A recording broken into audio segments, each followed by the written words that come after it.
boa tarde. 35 anos da Constituição Federal. A Carta Magna trouxe avanços significativos ao conceder direitos e garantias a milhões de brasileiros, até então colocados à margem da sociedade. Não foi à toa que ganhou o apelido de Constituição Cidadã. A lei maior do país também foi fundamental para garantir a democracia.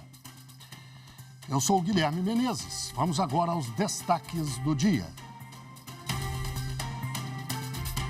Supremo Tribunal Federal realiza seminário sobre os 35 anos da Constituição Federal. Tivemos avanços importantes nesse período em matéria de direitos fundamentais. E ainda, STF lança a ferramenta para explicar decisões importantes da Corte.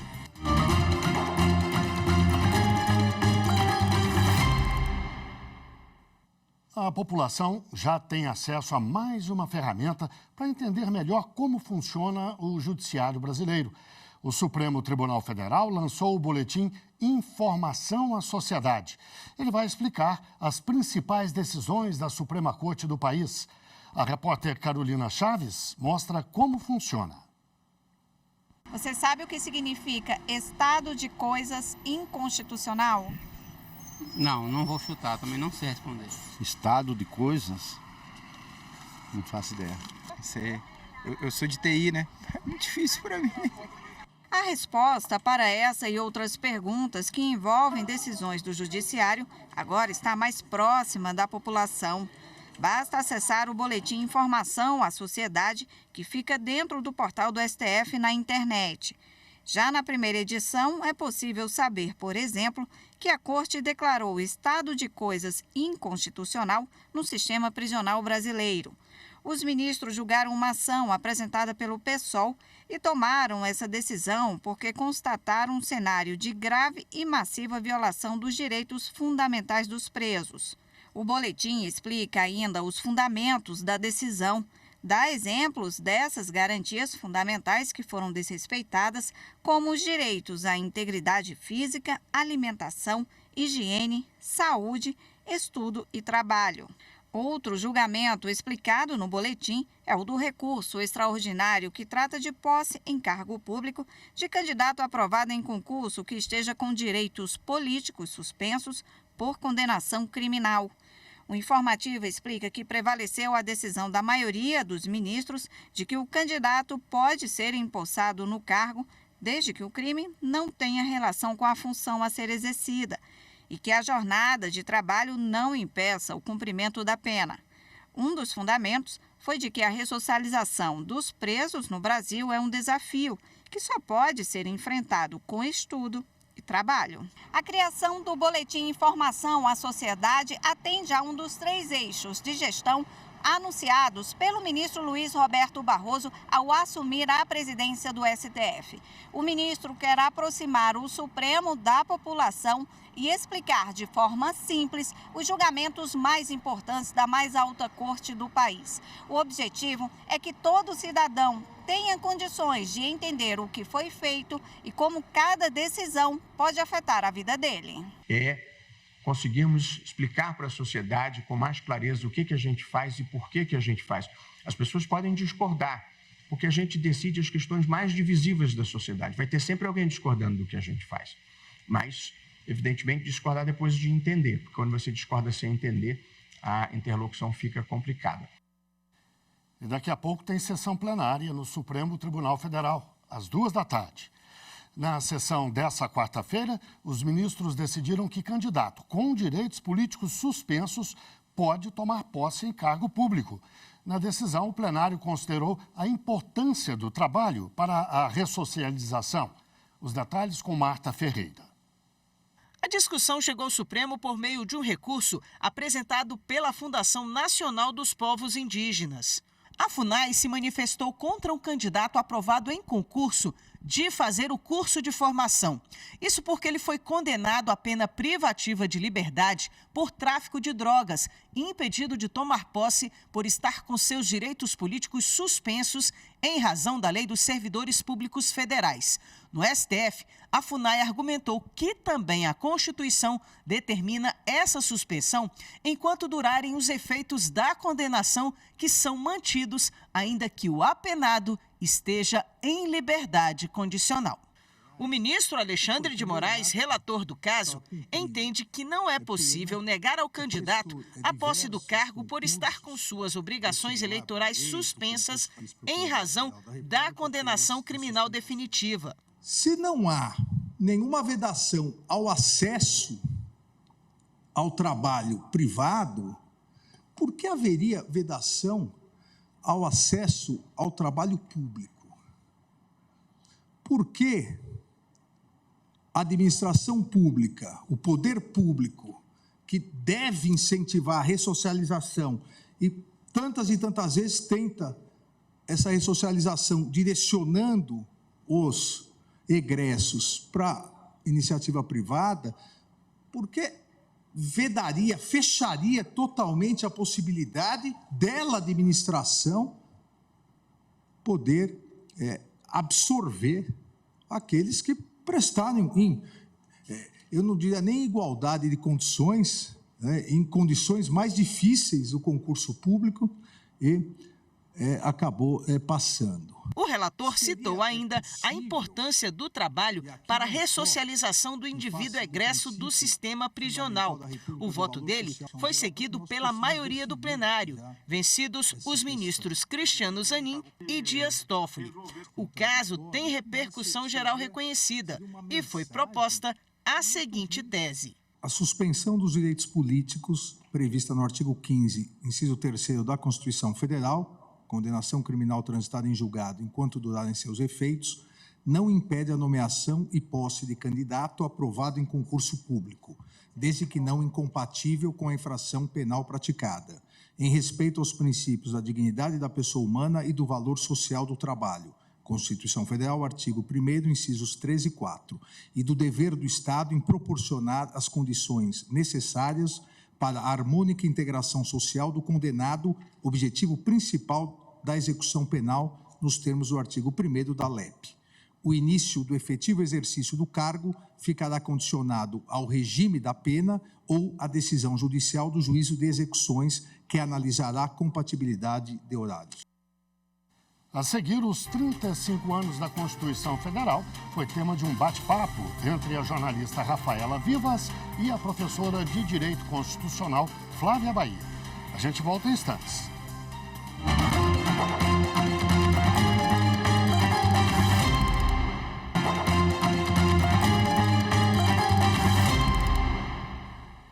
Desde a promulgação da Constituição Federal, o país vive o maior período democrático da história da República Brasileira.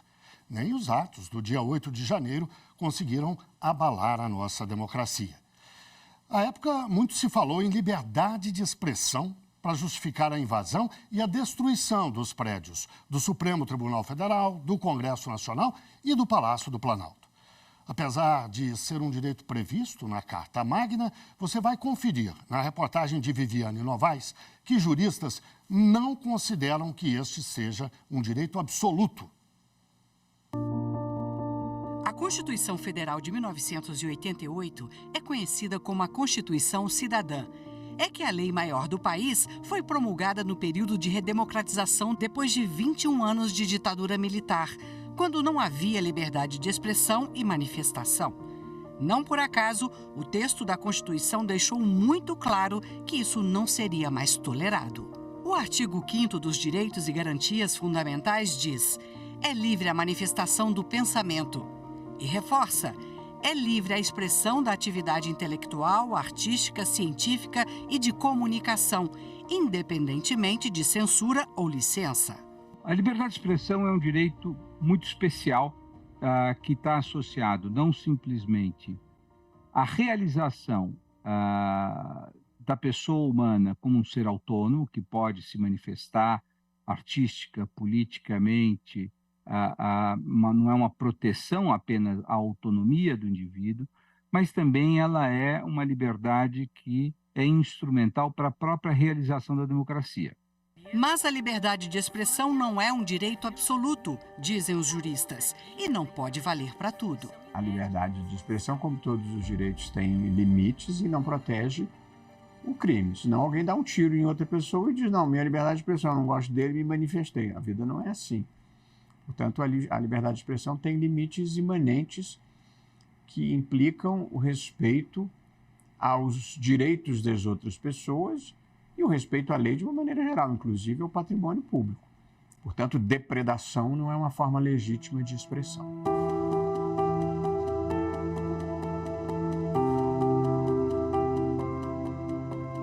A história recente do país é um exemplo disso.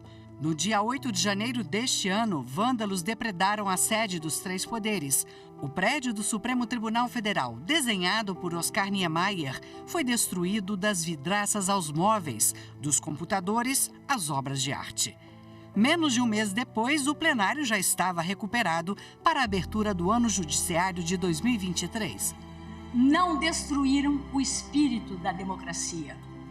Não foram e jamais serão capazes de subvertê-lo, porque o sentimento de respeito pela ordem democrática continua e continuará a iluminar as mentes e os corações dos juízes desta Corte Suprema. Que os inimigos da liberdade saibam que no solo sagrado deste tribunal, o regime democrático, permanentemente cultuado, permanece inabalável.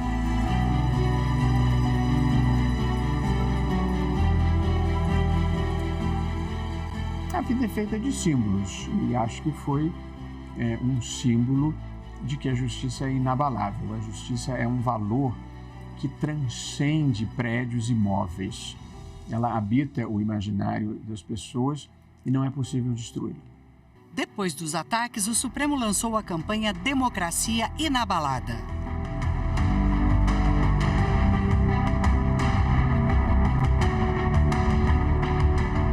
A campanha Democracia Inabalada. A Constituição do Brasil foi promulgada no dia 5 de outubro de 1988. Já são 35 anos de vigência. Para o Supremo Tribunal Federal, a coincidência do aniversário com os atos de 8 de janeiro reforça a importância da lei maior do país na defesa da democracia.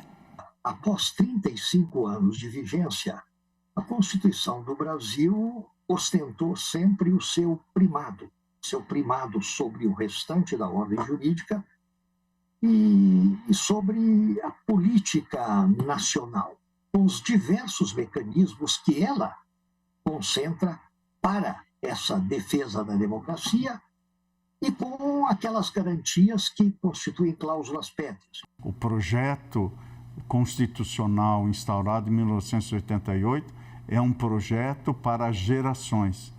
Foi a Constituição que constituiu esse Estado de Direito democrático e uma sociedade que deve ser livre, justa e solidária. Nós não podemos abrir mão disso. E a barbárie não deve nos tirar desse sonho, sob pena de matar o futuro, matando os nossos sonhos.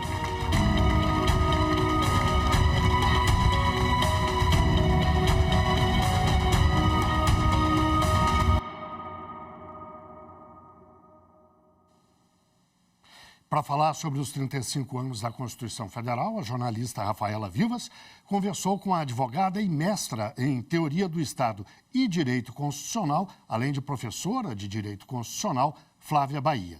Confira a entrevista. E agora, para falar mais sobre os 35 anos da Constituição Federal, eu recebo aqui no estúdio da TV Justiça a advogada e mestre em Teoria do Estado e Direito Constitucional e professora de Direito Constitucional, Flávia Bahia. Doutora Flávia, boa tarde, seja muito bem-vinda. Conta pra gente, temos muito que celebrar nesta data tão importante, né, para o país. Primeiro, muito obrigada pelo convite de estar aqui com vocês nesse momento tão importante de comemorações. Temos muito a celebrar a Constituição de 1988, coração do ordenamento jurídico. Foi uma virada no nosso país. A Constituição devolveu o Brasil aos brasileiros, restaurou a fé e a nossa vontade de transformação. É uma Constituição sem precedentes na história nacional. Ela garantiu pela primeira vez a igualdade entre homens e mulheres, proibiu o racismo como crime inafiançável, imprescritível, sujeito à pena de reclusão, trouxe a proteção ao direito das minorias, às comunidades indígenas, às pessoas com deficiência, os idosos, permitiu que o nosso país avançasse em graus civilizatórios no plano internacional, motivou que no âmbito infraconstitucional surgissem novas leis, como, por exemplo, Código de Defesa do Consumidor, Lei Maria da Penha, Estatuto da Pessoa com Deficiência. Então, de fato, é uma Constituição cidadã e muito transformadora. Ela tem fôlego para mais 35 anos, porque há críticas em torno do número de emendas. Se a Constituição contempla o Brasil de 2023, qual é a avaliação da senhora? Eu espero que ela tenha fôlego por mais 100 anos, no mínimo, porque ainda falta muito a concretizar. Ela fez promessas, ela trouxe mudanças formais. E apesar de 137 reformas, se a gente avaliar, recentemente foi promulgada a emenda 131 e já tivemos 6 emendas de revisão lá em 1994. Isso atrapalha? Atrapalha de certa forma, mas permite também que a Constituição esteja atualizada. Nem todas as emendas foram assim tão necessárias, mas destacando a moradia, alimentação e transporte, que foram direitos sociais introduzidos por meio da reforma constitucional, a gente teve também alguns ganhos e, principalmente, apesar de todas essas inúmeras mudanças, se preservou a envergadura garantista do nosso texto de 1988. Falando em instituição firme, garantindo direitos e liberdades, o Supremo Tribunal Federal agiu muito rápido, né? No pós-8 de janeiro, um mês depois, as sessões já eram realizadas no plenário físico. Além dessa questão estrutural, o Supremo tem dado respostas ao longo dos últimos 30 anos, quando há omissão do Poder Legislativo ou outras questões que até é acusado, né, entre aspas, aí, de ativismo judicial. Qual é a sua avaliação? Porque nós estamos falando do guardião da lei maior do país, o guardião da Constituição, que é o Supremo, doutora. Ao preservar, no artigo 5º, inciso 35, que a lei não pode afastar da apreciação do judiciário lesão, ameaça a direito, se promoveu a judicialização. Então, sim, o Supremo tem interpretado a nossa Constituição de forma excepcional em muitos casos nos últimos anos. Aqui, destacando só como exemplos, nós tivemos o julgamento da DPF 130, que revogou a lei de imprensa de 1967, que cerceava essa importante liberdade. A DI 4277, que garantiu a união homoafetiva como formadora também de família. Uma Constituição tão garantista, tão principiológica, ela acaba permitindo também que as interpretações elas sejam cada vez mais conectadas com a realidade, com as demandas da sociedade. Perfeito! Com essa reflexão, eu agradeço demais a participação da senhora nessa data tão importante. Boa tarde, conversei aqui com a doutora Flávia Bahia, que é professora de Direito Constitucional. Muito grata. Muito obrigada.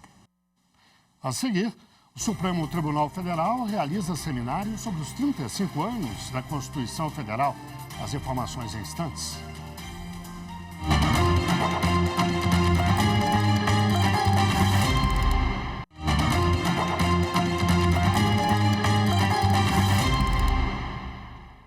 A Constituição Federal de 1988 completa hoje 35 anos. Para comemorar a data, o Supremo Guardião da Carta Magna realizou nessa manhã um seminário com estudiosos e professores especialistas em direito constitucional.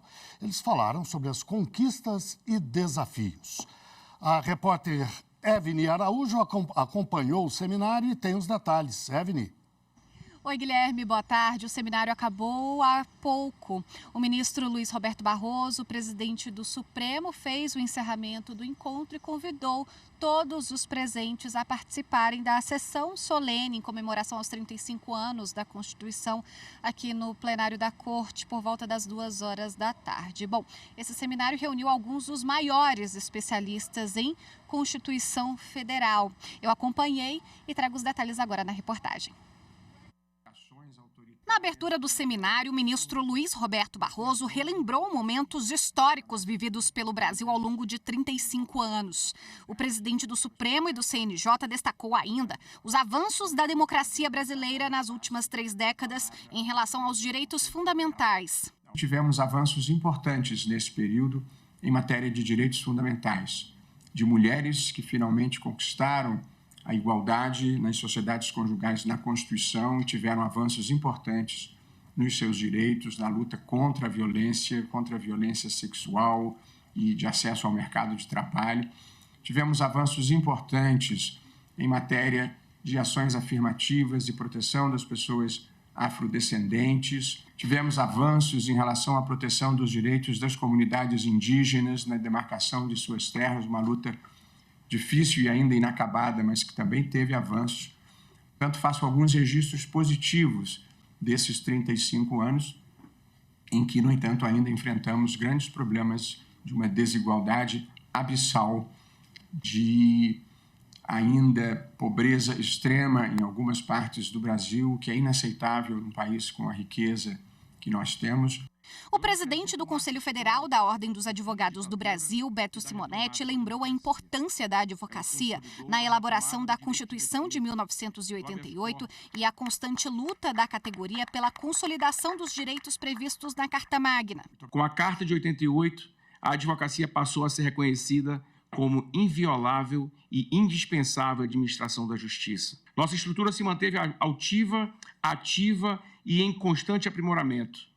Nosso sistema constitucional, composto pela Comissão de Estudos Constitucionais e pela Procuradoria Constitucional, já atuou em centenas de processos no Supremo Tribunal Federal em defesa da Constituição e das liberdades individuais. 10 professores e estudiosos do direito constitucional participaram do encontro. O primeiro painel foi sobre igualdade, efetividade e instituições. O advogado Daniel Sarmento ressaltou o atual desafio das instituições para garantir necessidades básicas dos brasileiros. O direito à vida, talvez o mais elementar de todos, depende da sua raça e da sua classe econômica. Os dados do mais recente, de 2022, do Fórum Brasileiro de Segurança Pública, mostram, por exemplo, que o Brasil não só tem uma das polícias mais letais do mundo, mas 83% das pessoas mortas pela polícia são pessoas negras. A gente tem um problema gravíssimo de acesso assimétrico às liberdades mais básicas, inclusive a liberdade de viver, a liberdade de não ser morto. Pessoas em situação de vulnerabilidade também foi tema abordado pela secretária-geral do Conselho Nacional de Justiça, Adriana Cruz. Para a magistrada, 35 anos depois da Constituição Cidadã, o sistema ainda não conseguiu captar as constantes violações sofridas pelas minorias. Os números vão nos mostrar que ser mulher, ser pessoa negra, portadora de deficiência, indígena, quilombola, todos integrantes da comunidade LGBTQIA+, vai definir a nossa chance de nascer com vida, de dar à luz com vida, de receber quantidade de anestesia durante um procedimento, de o número de anos de vida que nós vamos ter, se nós podemos fazer um jogging na rua e correr, né? Os meus irmãos nós fomos sempre ensinados pelos nossos pais que nós não deveríamos correr na rua, porque alguém pode gritar, pega ladrão. O ministro Edson Fachin, vice-presidente do STF, fez uma análise dos 35 anos da Carta Magna e das 131 atualizações da Lei Maior do país por meio de emendas constitucionais. Para o ministro, é preciso continuar lutando pela concretização dos sonhos dos constituintes. A Constituição de uma sociedade livre, justa e solidária, de um Estado de direito democrático, elege a democracia como condição de possibilidade. E essa é a institucionalidade que nós temos como legado desses 35 anos. a democracia que resistiu, a Constituição que resistiu, e o fato inequívoco de estarmos aqui, no dia de hoje, celebrando 35 anos, é uma demonstração da resiliência do próprio texto constitucional. E um livro sobre os 35 anos da Constituição foi lançado nessa quarta-feira à noite na Biblioteca do Supremo Tribunal Federal. A repórter Viviane Novaes acompanhou. O livro leva o nome de A Constituição da Democracia em seus 35 anos. A obra tem 36 textos de ministros, professores, advogados, promotores e magistrados. A coordenação é do presidente do STF, ministro Luiz Roberto Barroso, ministro Edson Fachin e desembargador do Tribunal Regional Federal da 4ª Região, Álvaro Ricardo de Souza Cruz. Ele leu o prefácio que fez para o livro. Vivemos tempos difíceis. Já vivemos tempos fáceis? Arbítrio, polarização, crispação, limites aos e dos poderes, inclusão de marginais e marginalizados. Após tantas voltas que o mundo deu, cada autor trouxe aqui o retrato que vê da nossa casa brasileira. Os ministros Luiz Roberto Barroso e Edson Fachin falaram sobre as conquistas nos 35 anos da Lei Maior do país. O Brasil enfrentou desafios complexos e celebrou conquistas significativas. Emergiu, sem sombra de dúvida, uma magistratura constitucional que tem conduzido com senso de responsabilidade as nuances desse processo de legalidade constitucional. Tivemos avanços importantíssimos para mulheres, negros, gays, comunidades indígenas, pessoas deficientes. De modo que, embora ainda haja muito por fazer, nós temos muito o que celebrar também. E na vida a gente tem que saber celebrar os pequenos sucessos e as pequenas vitórias. O Jornal da Justiça fica por aqui. Muito obrigado pela companhia, uma ótima tarde e até amanhã. Tchau, tchau.